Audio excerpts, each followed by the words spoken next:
name is Gary Rutkowski. Yes, Gary. Today is March 13th, 2007, and today I'm interviewing Gil Cates for the Archive of American Television. And we're here at the Geffen Playhouse on the set of Mr. Cates' show, A Picasso. My name is Gary Rutkowski, and today is March 13th, 2007. And today I'm interviewing Gil Cates for the Archive of American Television. And here we are on the set of his latest show, A Picasso, at the Geffen Playhouse in Westwood, California. I feel very comfortable. Pointing in the right direction here. There we go. Is that okay? Okay, we're on. We're on, Gary. Okay. First of all, thank you so much for doing this for us. Thank you. It's great to be here. And we're going to start at the very beginning. Taking a little sound check first. Okay, we're going to get started. Thanks so much for doing this for us. It's a pleasure to be here. And we're going to start right at the very beginning. And if you can tell me what your name was at birth. My name at birth was Gilbert Katz, K-A-T-Z. Mm-hmm. And it remained that until I became about 20. I was in college at the time, maybe 19. I had a brother, passed away. His name was Joe Cates, who was a very well-known television producer of specials and large-scale television shows, and 10 years my senior, and he started the business before I did. And he changed his name first, and it's interesting that question, because in the 50s, in New York, particularly among the advertising agencies, there was a shred of anti-Semitism, and it was just tougher to get work. So that my brother changed his name to Cates, and I did as well.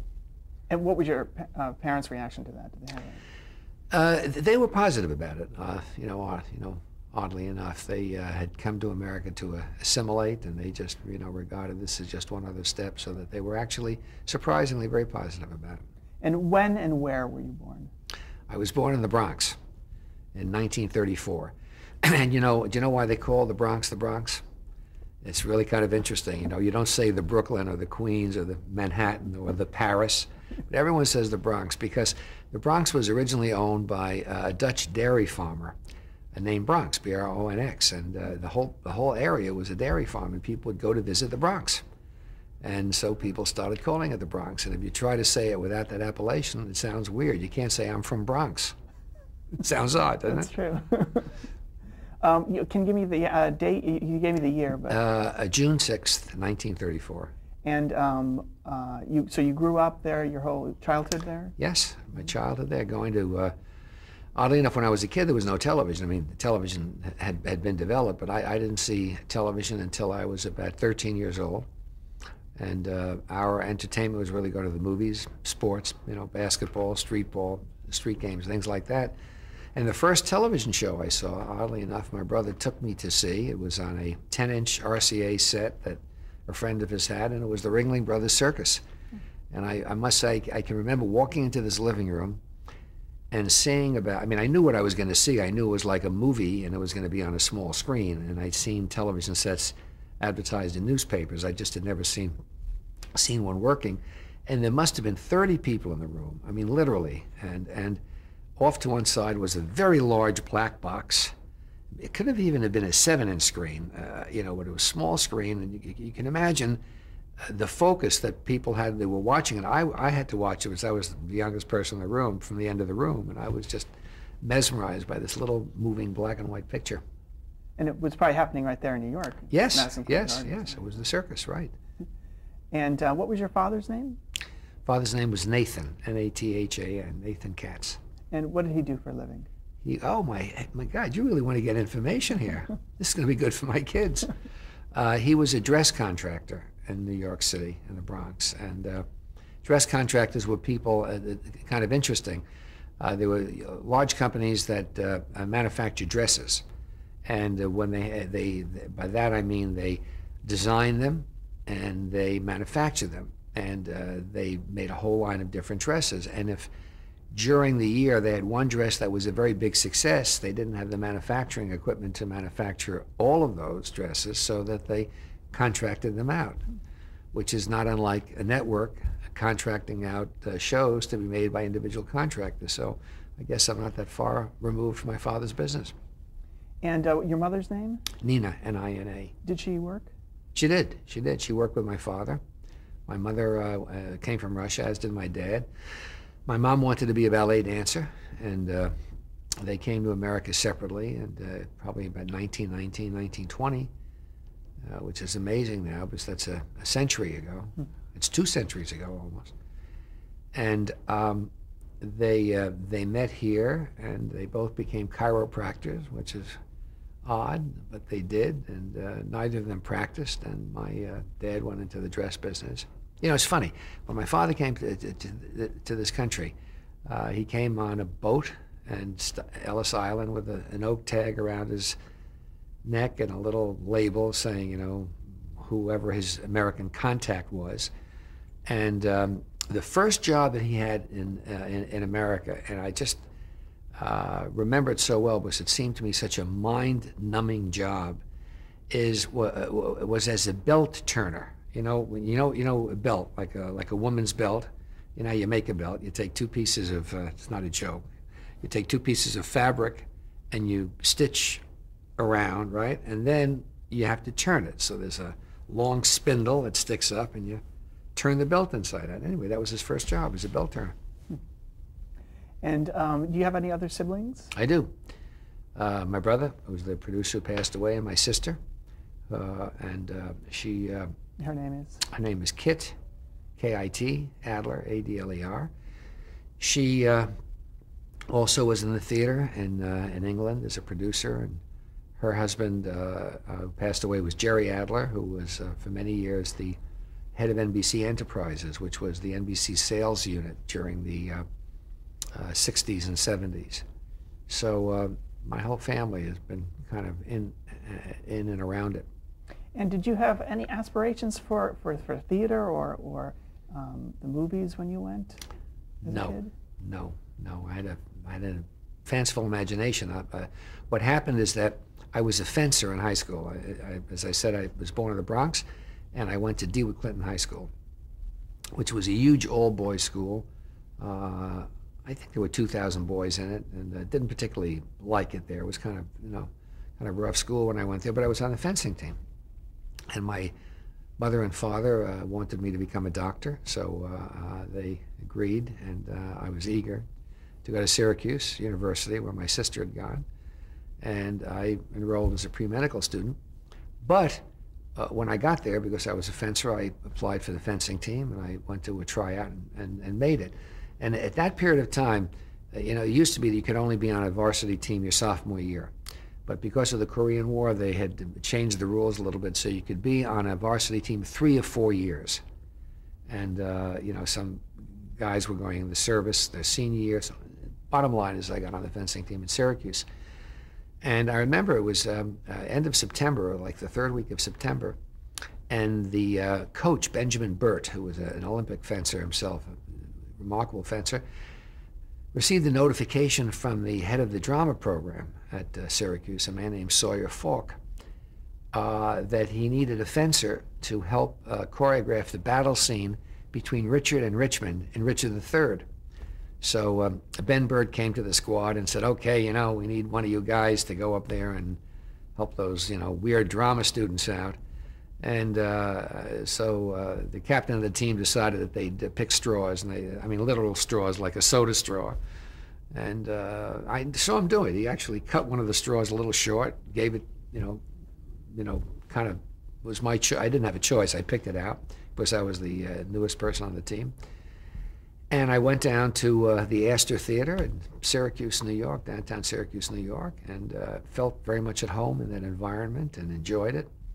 And came back at Thanksgiving to tell my parents that not only was I not going to be a doctor, which I guess must have been a big shock for them, but the larger shock was that I was going to be a director. And I didn't even have any thought about how I would earn a living at it. It was kind of amazing. You're in college, you're a freshman, become a director. That sounds like a good way to meet girls and have fun. What was their reaction? Their reaction, well, it's interesting about their reaction. They were not happy about it, but my mother felt that I could do anything, so that if I wanted to do that, she was sure that that would be okay. I mean, listen, my mother's biggest desire for all her kids was that we work for the post office, because when you were an immigrant coming from Russia and you think about coming to America, the safest job in the world is the post office. You never get fired. This was before people went postal and all that other stuff that we're aware of happened. But they were supportive. I mean, their big concern, as would be my concern. I mean, I have 4 kids and 2 stepkids, and several are in this business. And the big concern you always have is the question of earning a living.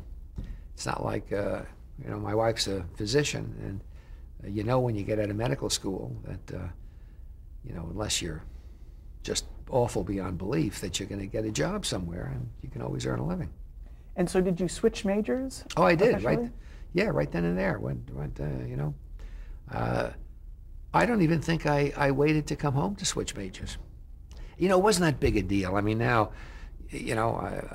part of my life is I was the dean of the School of Theater, Film, and Television at UCLA, and when someone at UCLA wants to switch a major now, there's a lot of paperwork and a lot of effort there. It was much simpler. You just, go to the head of the program, say I'd like to switch major. They accept you. Terrific. It's done.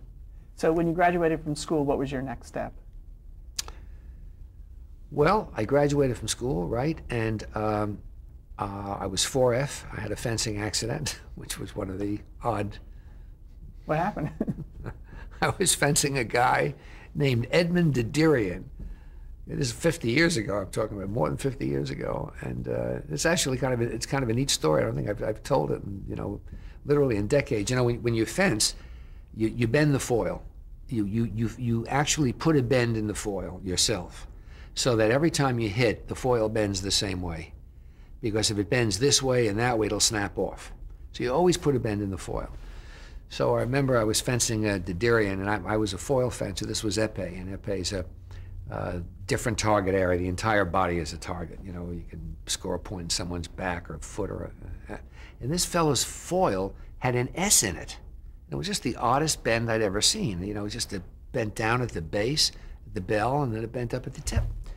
And I remember going to the referee before the match and saying, what kind of thing is that? And he said, well, no, don't worry about it. And I didn't, because the principle's really sound. It's going to bend. And in épée, you fence a 3-point match.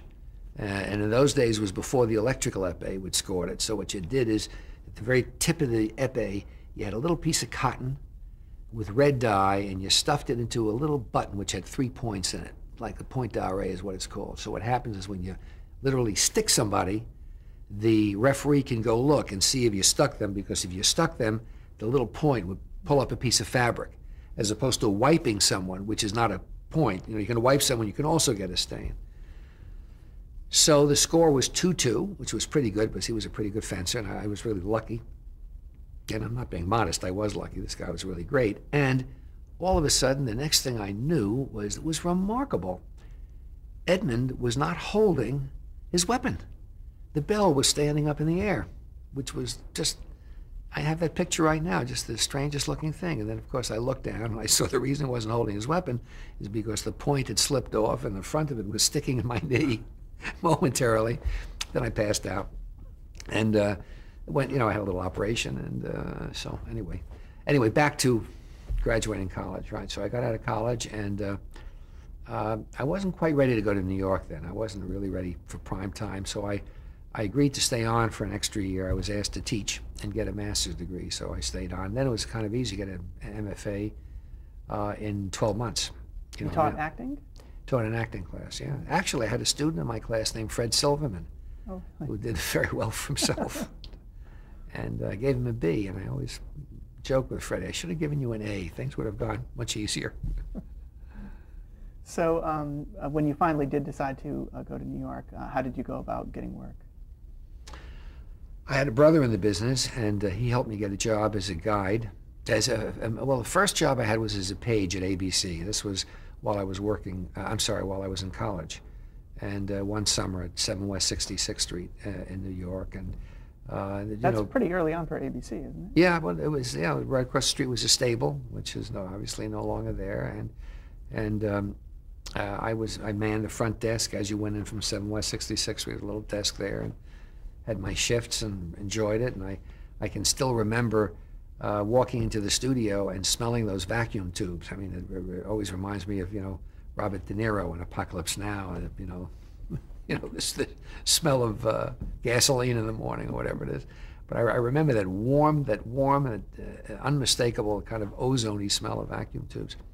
But when I got out of college, I got a job, when I got my master's, I got a job at NBC as a guide. I worked at 30 Rockefeller Plaza. And NBC was really great then as a guide. It was really terrific. They had guides and they had pages. A guide had a gold braid and a page had a silver braid. That's how you could tell the difference. The uniforms were the same. And you were hired for a year, and you knew it when you started the job, that it was tough to get the job, really competitive. I got it largely because my brother was, successful at NBC, and he was producing shows there. So I really, it was really a familial connection. They got the job. However, you had the job for a year, and if you didn't find work for yourself within that year, you were let go. So it was a great incentive to mingle with people. It was also, from NBC's point of view, very smart, because all the guys and pages were really at the top of their game, trying to be as helpful as possible, because they knew that if they got friendly with, Jack Parr or someone who was on the 6th floor, whatever it is, they might have an opportunity to get a job. And a lot of folks over the years have been guides at NBC, and there's like a blue book of guides, and there are reunions. I've even gone to one, so it was a good job. And how did you make your way in? You mean as a guide? Well, that was pure family. But no, after you, within that year? Well, what was interesting is when I went to school, there was a professor there who was really great, a guy named Sawyer Falk, Professor Sawyer Falk, and a man named Jerry Leiter, who you may have even interviewed for this program, who was a CBS executive and then quite a big agent. And they were doing a production that Norman Lloyd directed called, it was based on the Archie and Mehitabel stories. It was called Shinbone Alley.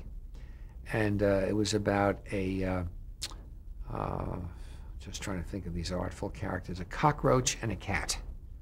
And Eartha Kitt played the cat, and Eddie Bracken played the cockroach. And it was a big musical, played at the Broadway Theater. And I decided I wanted to get a job there, so I didn't go the regular route of trying to get a job at the network, but I got a job as an assistant stage manager. And it's interesting about that job in terms of Actors Equity. I probably shouldn't say this and have someone from Actors Equity listen to it now. Maybe the rule still applies, but in those days, you couldn't get a job unless you're a member of Actors Equity. And you couldn't get to be a member of Actors Equity unless you had a job. So it was really catch-22. You were totally screwed. I mean, unless you were in an apprentice program somewhere where you got points. I think that still is applicable today. It was just no job. So basically, what you had to do is go to the employer and say, "Well, I'm a member of Actors Equity," and hope the guy didn't ask to see your card. And then you'd rush right over to Actors Equity and say, "Well, I got a job over there." And I know it sounds bizarre now, but that's exactly what happened. And so I became the second assistant stage manager to Shinbone Alley. And it was a great job. I really enjoyed it. Short-lived, unfortunately, was the show ran for about 6 weeks. I became friendly with Mel Brooks, who was one of the writers on the show, and it was a good experience. And from there?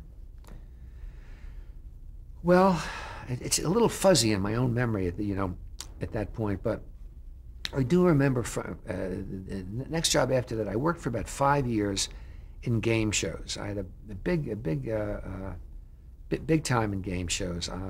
I started out as an assistant producer, and then an associate producer, and then a question writer. And I worked on a lot of shows, freelance and pilots. And I did a show, joking with Dick Van Dyke about 6 months ago, a show with him called Mother's Day, which was so bizarre to think about this in 2007, but that's Mother's Day. You talk about a show in which women were asked to compete with one another based on their knowledge of things that one perceives women have.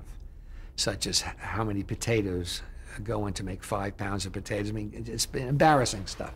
In any event, and then I started directing game shows. And first game show I directed was a show called Haggis Baggis. I was the producer of it, and a man named Ted Nathanson was the director. And Ted Nathanson went on to be a great sports director. The show was 5 days a week at the Ziegfeld Theater. It was a color show, one of the very early color shows. Which network was this on? NBC. And Ted had an opportunity. You know, the money was kind of interesting. He was the director. I think his salary was $500 a week, maybe $400 or $500 a week, in that range. And he had an opportunity to do a bowling show on Fridays, for which he was going to be paid $250 a week. So he came to me and said, "Can he get out, from doing the Friday show, so he could take this bowling gig?" And I, of course, said yes. I would let him out if he proposed me as the director to direct the Friday show.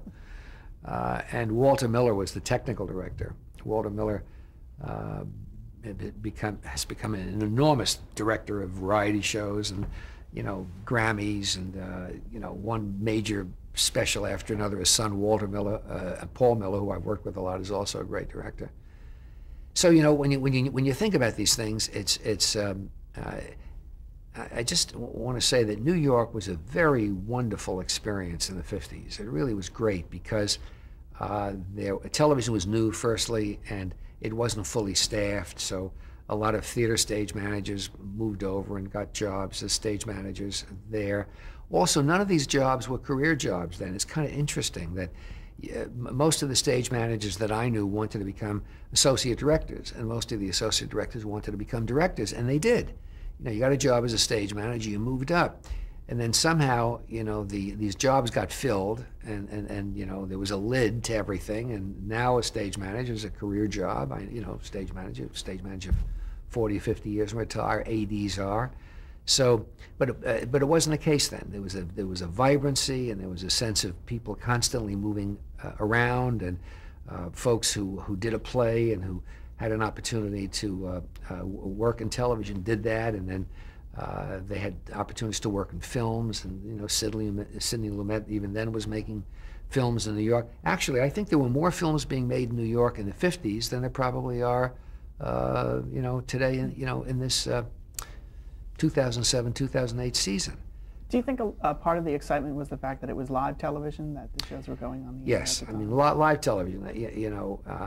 I'm sure you probably have hundreds of hours of people recounting live television experiences, and they're really boring to today's listeners and viewers. But there really was something exciting about it, and there were two things that probably are not commented on often enough. And one is that when the show was over, it was over.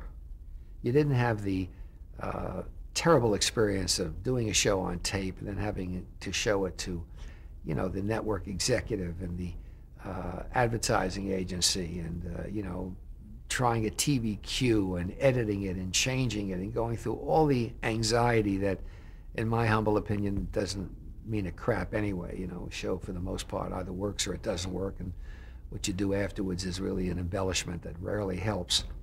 But the nice part about it is the show is over. So on Monday night, I did a show called Dotto. It was on Tuesdays.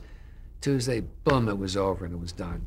Or I did a daytime show called Camouflage, which was a strip show 5 days a week from 12 to 12:30 on ABC. And when the show was over, it was over. That's one of the really positive things about it. The other positive thing about it is that there was a sense of ephemeralness to everything, that you knew it was going to be over. You knew it wasn't going to hang around and, bite you in the ass in 4 years. It wasn't like you were doing something and then if the product went out, late one night, 5 years later, you'd see it. It was live. So when it was over, it was over. You forgot about it. Everyone else forgot about it. You think people took chances? I think they took chances. I think there was a lot of experimentation. I mean, I was a young boy. I was not of his age, but I remember Ernie Kovacs on television, and I remember watching this 10-inch black and white, and the chances that Ernie Kovacs did. I mean, people are not doing. He did the oddest things. I remember once he had a crane, and instead of putting an operator behind the camera, he put a singer on the crane in front of the camera, and had the singer sing for no apparent reason. The camera was just whipping around, and then he had the 3 monkeys that played musical instruments. He was just he was a remarkable fellow. Also, what was the state of daytime? A lot of these game shows were on daytime television. Yeah. What was the state of daytime television in the 50s? Well, there were a lot of shows going. First, I remember there were 3 networks. I mean, CBS, NBC, and ABC was the baby network at that point. And when I did a show called Camouflage that I mentioned before, that show started at noon.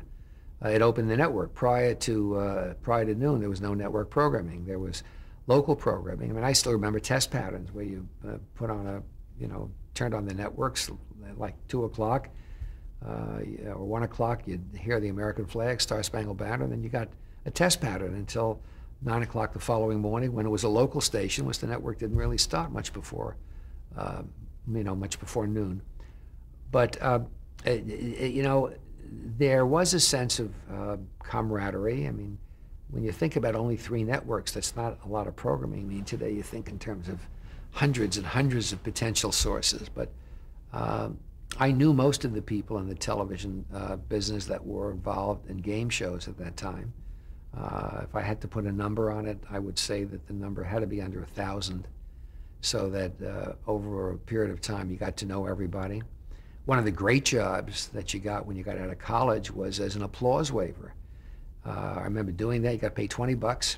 There was usually a young guy, a gal on each side of the stage, and you just stood there like a surrogate member of the audience, a chorus basically, and when something good happened, you waved applause, or something funny happened, you encouraged the audience to laugh.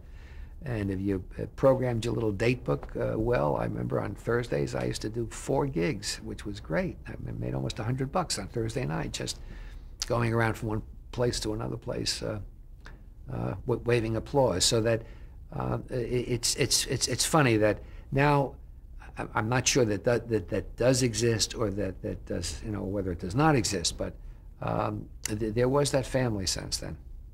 You mentioned the show Dotto. Yes. Which did get into some trouble. Big trouble, yeah. Can you tell me in a nutshell, first of all, you worked on the daytime show?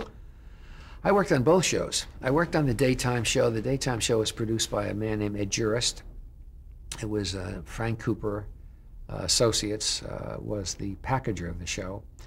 And worked on the daytime show. And Dotto was really a match between 2 contestants. And there was a screen made of dots. And you would answer a question, and based on the difficulty of the question, you'd get a number of dots connected. And at a certain point, you got a number of dots, you'd say Bob Hope, and you'd win, And you had to choose, the contestant had to choose between a 5, an 8, and a 10-point question. 5-point being a simpler question, 10-point being the harder question. And the way we question writers would write, it was the same question, but with more information on it, what is the show, who's the host of American Idol, or who's the host of American Idol on the specific network would be an easy question. Who's the host of American Idol whose initials are? So basically it was the same question, and we would actually fix the show. I mean, it was a very big issue, in those days. I didn't think it was, because that was my job. My job really as I was the associate producer of the nighttime show. My job was to sit in a room with a contestant and an assistant. I had a secretary at that point who sat in the room, and I would interview the contestant and spend an hour just asking, like, let's see, woman, a mother, do you have any hobbies? Yes, she's a baseball fan. Or do you like to cook? No, I hate to cook. Or stuff like that. Then I'd have all this information, and I could write questions that I knew she could answer, and I could write questions that I knew she could not answer. So I was told by the producer of the show, we like this contestant. So I would write 10 questions that I knew she could answer, because I'd found out that she was a baseball fan. Now, I didn't know 100% that she could answer it, and sometimes, you made a mistake and someone forgot. But generally speaking, you know, I found out that she didn't know how to cook, and I wanted to ask a question she couldn't answer. I'd ask a cooking question. Okay, I'm going to stop you there at the end of our tape here.